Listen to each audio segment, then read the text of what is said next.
So we're just living the life, man. Talking MMA. Yeah. Talking some matches coming up. Some matches, interesting matches coming up for Brave 2. Yeah, no, December 2nd. Right? That's right. Yeah, we just popped that out. News it's been leaking out. The press is talking about it. It's awesome. Everybody loves it, man. People love us. So okay, so what do you guys have planned for December 2nd? What can you tell us right now? I can tell you guys right now. We have a very interesting 145-pound title fight that we have set up. Hasn't been completely. I don't even know why we're doing this interview. We can't really tell you anything. We can't really tell you. We talk about the last event. Want to talk about the last event? Yeah, let's talk about the last event. Talk about the last event. What was your takeaway from the event? How'd you guys feel like it went overall for both of you? Did you get a chance to see it? Any of it? I caught a lot of the fights. I caught a lot of the fights after. Yeah. The broadcast was that production not awesome? The production was really nice. It was really Matches were super good. That fight of the night was incredible. Stephen Lohman against Franz Malumbo was the one I predicted would be the fight of the night, and strangely enough, it was. And then sometimes you make a match and it looks good on paper, and then it just can't be helped what actually happens, because you don't know exactly what's what. Like that main event between Aziz and Salwati. Oh yeah, that was beautiful. That was the most anticipated fight in the Middle East. Yeah. So I think the build up and the heat between those two, particularly in the Middle East, was like it was crazy. Yeah, I mean, Sawadi came in there and just destroyed the guy. Made it seem easy, man. I can tell you that kid's on a different level right now. He's definitely a top dog, man. Yeah, he's at the right point in his career, and he's doing well. And I think he's gonna be back. He's definitely gonna be back, and he's just finishing up school. He's graduating soon, so this I think is his last semester. Yeah, he's finished. I think he should be done. He'll be back probably in February or March, around that time. Cool. Nice. And how was the vibe there as far as the fans in the arena? Cool, man. It was a lot of Filipinos. Really? Yeah, it's a lot. It's really crazy. One of the things you might know is there's a lot of the working force that they do a lot of the work out there is you have a lot of Filipinos and then a lot of Indian guys, because they're just close to Bahrain. Yeah. And so they go out there. So it was kind of fun to watch. It was surprising. Yeah, it was surprising. It was like 75% of the crowd was Filipino. Yeah. And when Lohman came out, it was huge. It was huge, man. The crowd went nuts. It was crazy. And how are the ladies? What? He said, "How are the ladies?" It was a good situation for that. I mean, they existed. You know what I mean? I mean, the hotel that we stayed at had 4 clubs in it, so you had a good opportunity to see what the nightlife is like in their country. It's very interesting. I mean, I'm from California, so I'm super picky. You know what I mean? About the level of, the people that we see, But it's interesting. It's interesting. Everybody always asks, what about them girls? Yeah. You guys have to come this next time, man. Yeah, you guys save your money up, dude. You guys got to come. Get your tickets. Go to Bahrain. Man. The Brave money, man. You guys are making that Brave money. Fly us out. Yeah. I'll tell you what's surprising is you'll see it we're there, and then there was a bunch of American girls that work out there, on the bases and stuff, and they were all there. It was interesting. Yeah. Oh, another thing too to know, there was a lot of there was a big Brazilian crowd too. Oh, really? They were waving the flag, man. It was incredible seeing all the different cultures there. We didn't expect it to be so diverse. Yeah, but it really is that diverse type situation. Even Mexican guys, a lot of Mexican guys that were from Mexican descent. We're cheering on for Lopez and for Macio, man. It was great. That's crazy. You've been out there a lot more. Did you see that kind of crowd diversity before, or is it just this event? Yeah, I mean, I know a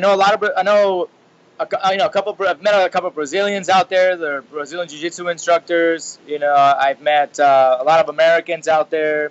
Mostly the contract side of it, the military guys. They're out there, so it's very diverse. I've met a lot of weird people, just different, not weird, just people that from all kinds of places there. Now, after your first event finished, is there anything that you guys want to change up compared to your first event on the next one? Well, for one of the things feedback we got, it was a very long show with the 10 fights. So one of the things we broke it up this time. We had a 15-minute intermission. Okay. What we want to do is for that 15-minute intermission, what we're gonna do is we're gonna do a big show for the crowd and stuff, from people watching on television. So it's kind of geared for entertainment, man. So we're gonna do that, and then on top of it, we're gonna have even some more exciting matches. Okay. Cool. You're gonna do like a maybe a halftime show, like bring some musical act. Is that what you're planning? You guys are planning to do? Yeah, we're gonna have. I'm thinking. I want Fire Girls. I'm thinking just Janet Jackson's boob. Janet Jackson. It's good enough for the Super Bowl. You think you're better than the Super Bowl? That's funny. Yeah. So the production overall, is that going to stay? I know it was the first event. You guys wanted to go big for the first event. Do you think it's gonna stay like that consistently? With the confetti and all yeah, the level of the production is going to stay the same. Yeah. It's only going to get better. Yeah. Yeah, we're definitely going to get a lot better with the production. A lot better. We had a lot of glitz with the graphics and stuff. So we're it's only going to get better, man. It's just the beginning. And expect bigger and better. Yeah. Is there any talks of doing a tournament? I know tournaments are pretty big outside of North America. Yeah, we were just talking about that. We have different plans for that. We actually had plans coming up for this December one, and then it's funny because a couple other shows are doing it, so we're like, that's already happening now. Yeah. A couple people beat us to the announcement, So we decided to go a different route. Yeah. Okay. It'll definitely play out. We have a lot of opportunities that we're thinking about. Having different tournaments. We have awesome new talent that we're ready to expose to the world. Great talent from Brazil and India, the Philippines, and people that we want you to get to know, and we want to make these guys household names. Oh, and by the way, I want to announce to you guys right now. You guys are the first to know. I just signed Alex Leco da Silva. From Brazil. Nice. He's featherweight, and if you guys know who he is, he's 17-0, 100% finishes. Nice. Wow. He's only been to the second round twice. Yeah. So I mean, that's the kind of talent that we're looking. We're digging deep into the jungles of Brazil to find some of the guys. And is some of the talent from the first event going to return for the second, or you don't know yet? No, we have some of the guys returning for the first. For this next event, who we have returning? We have Gazimuza Gaziev. Gaziev is he was a last minute replacement last show, and he actually caught Monstro with a horrendous punch that put him down. Yeah. It was our co-main event. It was like totally unexpected, but I mean the guys from Dagestan are putting the world on notice and showing people that they're that caliber, that they're high level, and that they're ready to come and take on anybody.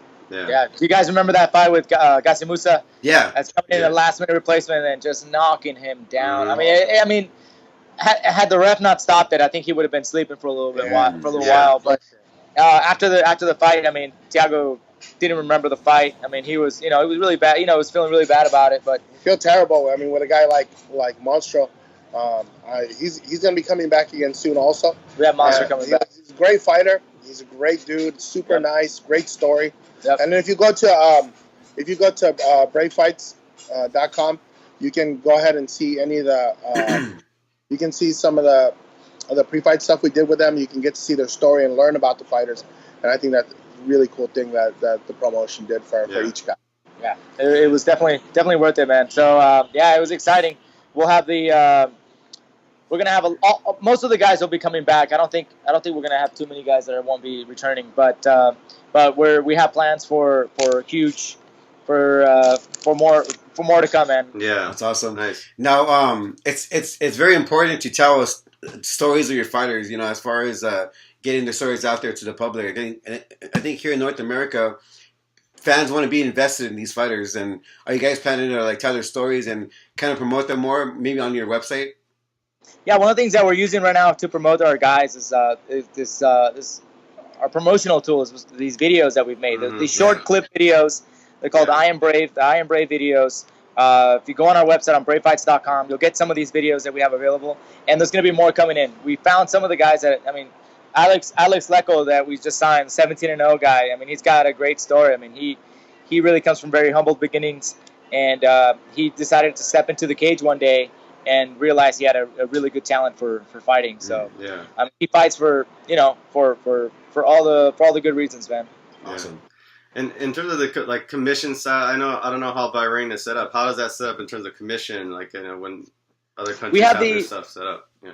So we've established a lot of the guys don't know the sport, right? They have the sport, and MMA is new in the Middle East, and we understood how important it is to put a commission down there. So I had Pete Williams, who's kind of really helped run the yes, right, to help run the relationship with the Olympic Committee. So so we contacted them and worked with them. We told them the rules and regulations, what they require to we told them about the universal rules of mixed martial arts. Yeah.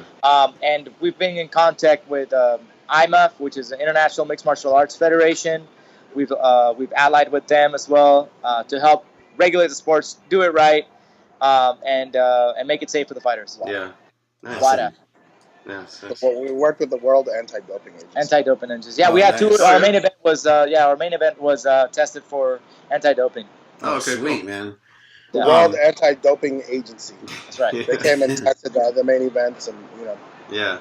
Now, maybe not now, but in the future, are you guys looking at taking Brave to other countries, or are you guys just going to be there? Yeah, we have different regions. I mean, I think we have Brazil that we're going to go to. We're going to go to Ireland, India. There's a lot of places that we'll be going to very soon. Mm-hmm. Awesome. And the second one's in Bahrain, right? That's going to say. The second one, yes, it's going to be in Brazil. It's going to be in Bahrain, and but at the same, we have teams in different countries right now that we're working with that are going to help us produce shows and take the show on the road.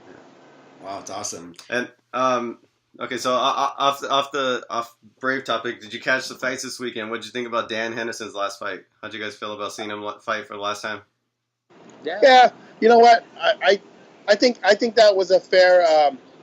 I know my friends from Team Quest are not going to like this, but I mean, I honestly feel like it was fair. You know what I mean? He scored the knockdown in 2 rounds. He won 2 definitely, and I remember I was a little hammered when I watched it. So I felt like it was 2-2, and then one of them, I felt like one of the rounds nothing happened, so I scored it a draw. I scored it a draw too. Yeah. How'd you feel? Yeah, I mean, like I honestly felt in a lot of instances that Bisping was doing more. Yeah. You know what I mean? I generally felt like as it went into deep water, as it went into the championship rounds, I felt like that Henderson was gonna maybe not do as well. Yeah. And his chances were in those first 2 rounds. And dude, he delivered. He went for it in those first 2 rounds. He gave it all he had, and he never stopped fighting. Yeah. Yeah, I think that second round is the hardest round to score, in my opinion. Yeah. But I mean, like if you kind of wait on damage, you know what I mean? Yeah. People are like, well, he landed more. Yeah, but I mean, as a judge, you kind of look at it as like when a guy can shrug off all your punches and just keep coming, you almost like they're worth almost less. Yeah. It just depends. I mean, at the end of the day, it's still opinion, right? Yeah. Did you guys have a favorite fight or a favorite knockout of his or any of that? Oh, of course, the first Bisping one. But I mean, like he has a lot of like great. He fought Henzo. He did a lot of like amazing stuff. When he knocked out Vanderlei. Yeah, that was so sick. Yeah, that was the most. When Vanderlei was the meanest, nastiest fighter in the world, you're like, nobody can beat this guy. And then did he knock out Fedor? He knocked out Fedor. Yeah, he knocked out. Yeah. That one was kind of sad because I was actually going for Fedor for that one. Everyone, it's funny because if you're not a Dan Henderson fan, maybe in the beginning, but then like as a guy goes on, he has a kind of like a George Foreman persona, where like at the end of his career, he came back and then like. He won these fans over because your situation's different, right? People know that you're like an older guy and you're fucking going there and you have the experience and you're going down and all of a sudden people love you. And he takes on all these tough matches. Yeah, dude. You know what I mean? That's the Lombard fight. Was it Lombard that he knocked out with that? Lombard. He knocked out Lombard, Oh my God. At age 46. Nobody expected that shit, dude. No one expected that high kick to elbow. And he looked terrible in that fight. He looked like an old man and rusty, and I'm just watching going, oh, please don't kill him, Hector. Please don't fucking kill him. Yeah. And then he knocks him out cold. And you just amazed. We live in a city where you can run into a lot of fighters. Like, you really get a sense of how huge some of these guys are. I actually saw Hector Lombard when we were in Florida. And shout out to my friends at ATT. What's up, Steve Bruno? But I mean, like, you see this guy's back, dude. You know what I mean? He's like a football player, dude. He's huge. Yeah. And you're like, Dan is like, kind of like a. He stumbles. Kind of a tall guy, Yeah, but I was like, oh my god, dude, it's gonna be so scary. But you know what's interesting about stories like where Bisping maybe did not have the fans 2 years ago. Yeah. Now he's done all this for himself. He's a champion. All of a sudden, people can see themselves siding with him. Yeah. You know what I mean? It's Yeah. like, oh, he's older in the sport. It's like, you know, I don't know what it is. You know, I mean, I think as Americans, you know, we're like, we hate when people are successful because we can't relate to it. Yeah. Yeah. Amen to that. Yeah. Now, Maddie, you have Liz Carmouche fighting at 205, man. The biggest 205, card baby. of the year. New York. Your thoughts on that fight? Because it's been a while since Liz fought. Josh and I saw her at ABI when she took on, I think, Benson Anderson's wife. Yeah, for sure. And like that was the second time they met, you know, because the qualifier pit them against each other. Liz actually darts 3 people in a row, like in that tournament. Yeah. Like our other girl, Yulima McFarland, who was on the other side of the tournament, is the one that had a hard time. She had like 2 38-minute matches, or 38-minute match, a 19-minute match, and it was like, and then like she ended up getting caught by a heel hook, you know, and so it was just very interesting. Anyway, Liz is going to be amazing in this fight. We were bringing in all the right training partners. We have people coming in this week from around the country, Making history again. Yeah, we're ready to do it. She's fighting Mark Henry's girl, man. Yeah, I don't care. That girl's never won as she's never lost as an amateur. She's never lost as a pro, and she's gonna learn a big lesson. I think that we're gonna go in there. We have the right game plan. Mm-hmm. We have the right pressure. Yeah. We have the right defense. We have the right offense, and we're gonna be ready for that match. Dude, this is a scary girl, man. She's freaking huge. Sitting next to her, she's all built and I'm all fat. It was pretty intimidating. No, but listen, I mean, like, I say all that, but with all due respect, I mean, like, Chookagian is an absolutely tough competitor. Yeah. There's a reason she's undefeated, both as an amateur and as a professional. She's a legit fighter. She belongs in the UFC. Yeah. You know? Well, I mean, you know, what's also cool is, like, I have a lot of friends from everywhere. I have people that have already fought her. I have a lot of coaches that have trained opponents, and, like, if they could do it all over again, what they would do. I have that knowledge now. Yeah. You know? And so you know, I do my homework. We do our homework, and we're going to be ready for this, you know. How happy are you for her to be on such a big card? Because like 205, and then for her to come back after a year or so on this. Well, on this card? she's on the undercard, and it's by design, right? Because once again, she can go in there and be the first sanctioned female fight in New York. Yeah. You know what I mean? Making history for the second time in a row, and we're very proud of that. Yeah. And I say everything we do is on purpose. Yeah. Now, Alex, for you, other than Brave, do you have anything going on in your crazy busy life? Brave does take a lot of my time. You know, I do have my wife and 2 kids that I'm also, you know, raising. 2 kids. That's what I said. 2 kids. And but no, man, I'm also looking into a lot of business ventures that goes along with this fight business, man. This fight business is very very interesting. Yeah. And it's exciting, man. It's really fun. Really, really, really fun. I love what I'm doing. I enjoy working with all the athletes, with the coaches, and so I have a lot of business stuff going on at the back end as well. Nice. Dude, it was great catching up with you guys. We're gonna let you guys finish your food.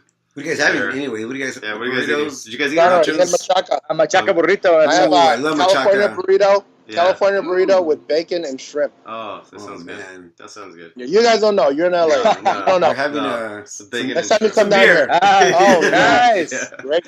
Con permiso. Con permiso, güey. Dispensa, compa. All right, guys. All right, guys. Peace. Thanks for having us. All right, Yeah, man. thank See you guys soon. BraveFights.com.